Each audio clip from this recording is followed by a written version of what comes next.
عارفين اكتشفت مؤخرا ايه؟ اكتشفت ان لو انت قاعد مع حد بتحبه وبيحبك بجد وبتاكل معاه طبق فول، طبق الفول ده هيبقى طعمه في بقك زي العسل، وهيشبعك وهتقوم مبسوط وسعيد وفرحان.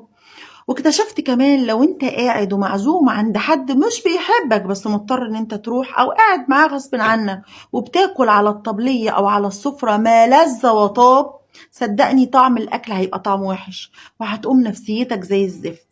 الموضوع يا جماعة مش موضوع أكل وشرب، الموضوع موضوع القعدة الحلوة، الناس الجميلة اللي بتحبنا وبنحبها. الموضوع يا جماعة اللمة الصادقة، الحب اللي بجد، الإحساس الجميل اللي احنا دلوقتي مفتقدينه مع بعض. بنروح نتعزم عند بعض علشان المجاملات، لكن مش زي زمان كده كنا يلا ننزل طبق طلع طبق ويبقى طبق زي العسل فيه بصارة وفيه كشري وفيه كشك والحاجات الحلوة اللي احنا افتقدناها بتاعت أهالينا دي.